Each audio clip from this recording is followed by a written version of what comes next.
जन दोस्तों, वंदे मातरम।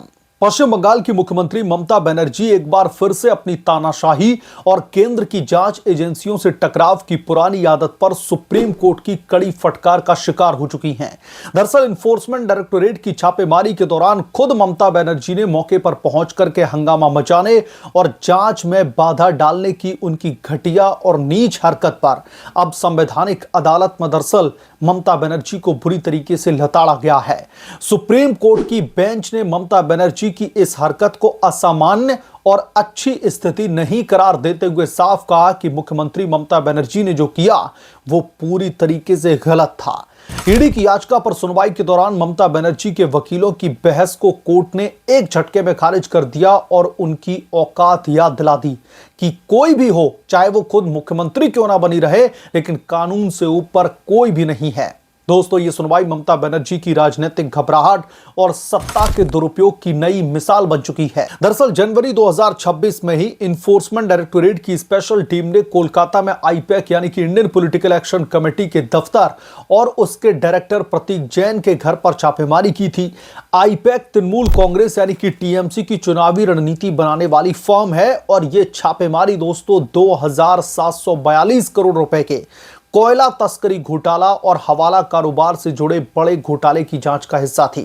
ईडी को संदेह था कि यहां से संवेदनशील जो दस्तावेज हैं और जो तमाम डेटा है उसको छिपाया जा रहा है, लेकिन ममता बनर्जी को यह बिल्कुल भी बर्दाश्त नहीं हुआ। उन्होंने खुद छापेमारी स्थल पर पहुंच करके कहीं ना कहीं इस पूरी की पूरी रेड को हाईजैक करने की कोशिश की थी। ईडी के अधिकारियों से आमना सामना किया और आरोप लगाया कि एजेंसियां तृणमूल कांग्रेस का जो संवेदनशील चुनावी डेटा है उसको चुरा रही हैं। राज्य की पुलिस ने भी इन्फोर्समेंट डायरेक्टोरेट के अधिकारियों के खिलाफ में एफआईआर तक दर्ज कर दी थी। यह स्पष्ट हस्तक्षेप था एक मुख्यमंत्री का सीधे तौर पर केंद्र की जांच एजेंसी की वैधानिक कार्रवाई में घुसपैठ।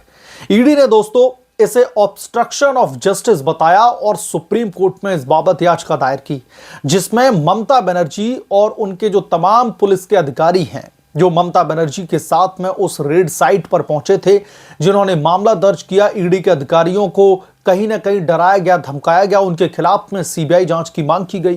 कोर्ट ने पहले ही ईडी के अधिकारियों के खिलाफ में पुलिस की जांच पर स्टे लगाया हुआ है और अब यह मामला जब सुप्रीम कोर्ट में पहुंचा, जहां पर ममता बनर्जी की सत्ता की घमंड भरी हरकत की पोल खुल गई पूरी तरीके से।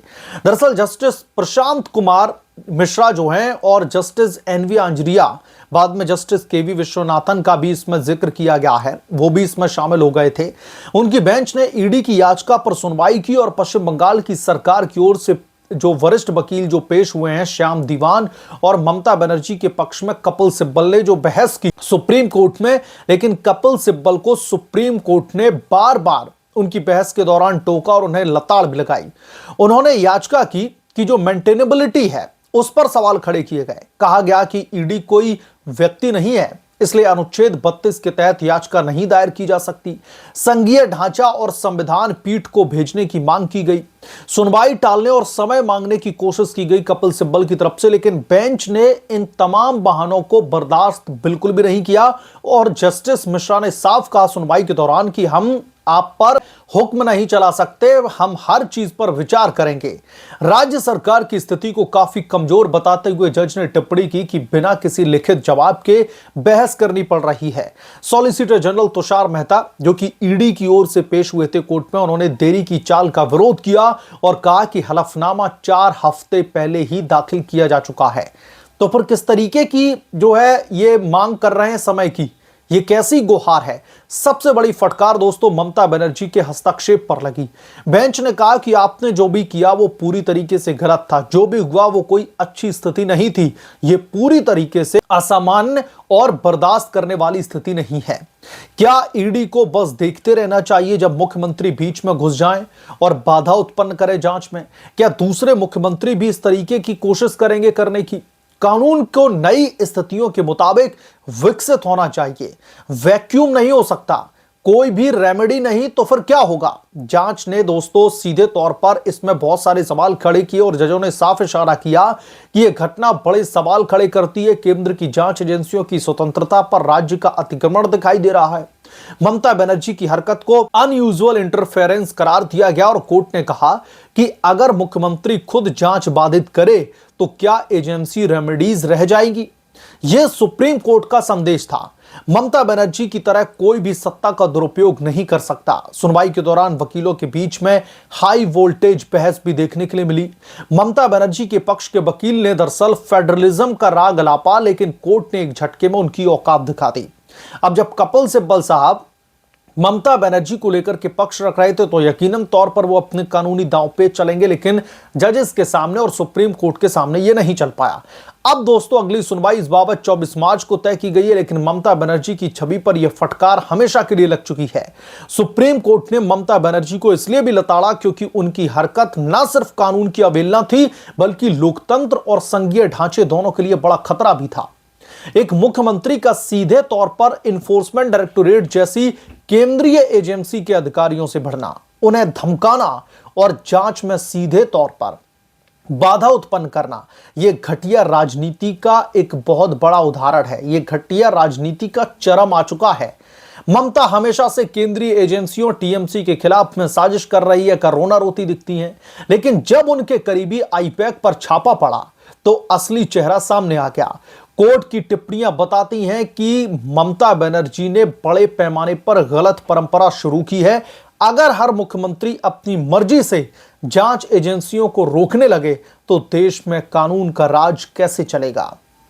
इस जांच ने बहुत बड़े सवाल खड़े कर दिए हैं। जजों ने भी बहुत बड़े सवाल खड़े किए हैं। क्या राज्य की पुलिस ईडी को डराने का काम करेगी?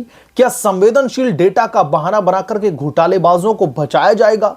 ममता बनर्जी की दोस्तों यह हरकत सिर्फ एक घबराहट नहीं बल्कि सत्ता के घमंड की मिसाल भी है। टीएमसी शासन में बंगाल पहले ही हिंसा, भ्रष्टाचार और तानाशाही का अड्डा बन चुका है।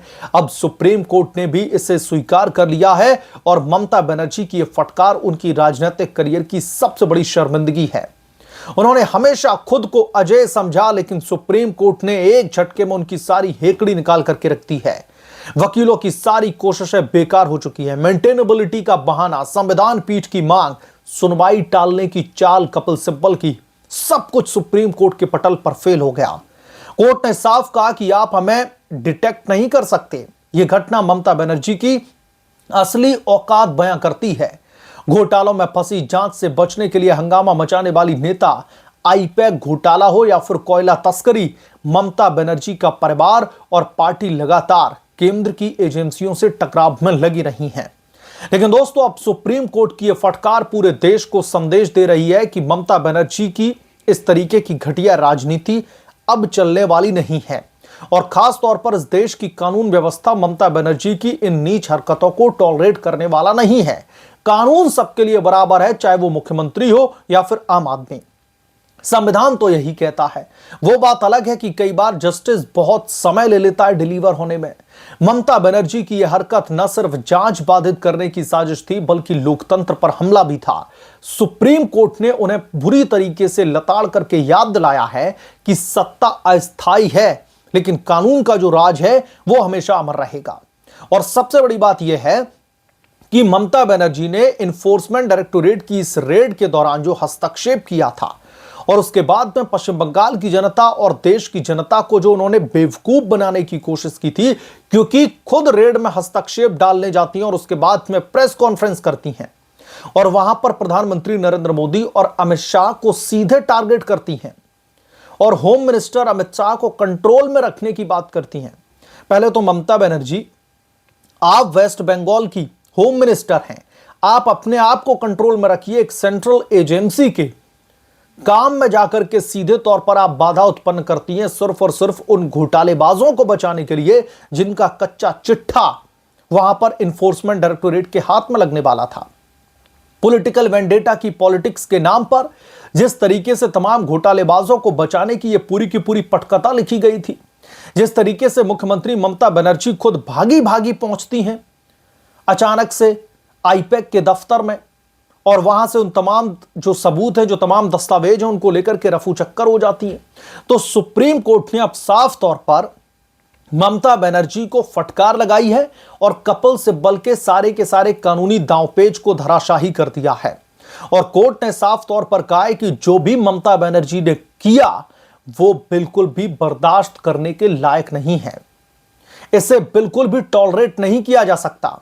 और ममता बनर्जी ने जो तमाम सबूतों के साथ में छेड़छाड़ की है वो असामान्य है और एक गलत एग्जाम्पल सेट किया है ममता बनर्जी ने, और इसीलिए बुरी तरीके से जज साहब भड़क उठे और ममता सरकार को गंभीर फटकार लगाई है और उनकी पुलिस को भी बुरी तरीके से लताड़ा गया। और अब इस बाबत इस मामले की जो सुनवाई है वो 24 तारीख को होगी और उस दिन यह तय किया जाएगा कि जो इन्फोर्समेंट डायरेक्टोरेट की स्पेशल टीम की तरफ से जो मांग की गई है इस बाबत सीबीआई जांच करे, क्या इस मांग को सुप्रीम कोर्ट एक्सेप्ट करता है और ममता बनर्जी को एक और 11,000 वोल्ट का झटका देता है। जैसा ही कोर्ट की तरफ से कोई बड़ा अपडेट आएगा, कोई बड़ी खबर आएगी, मैं तुरंत आपके बीच में लेकर के हाजिर हो जाऊंगा। आपसे गुजारिश है कि प्लीज आप चैनल को सब्सक्राइब करके रखें और साइड बने बेल आइकन को जरूर प्रेस करें ताकि जब भी मैं कोई नई रिपोर्ट लेकर के आऊं तो इस बात की जानकारी नोटिफिकेशन के जरिए सबसे पहले आपको मिले।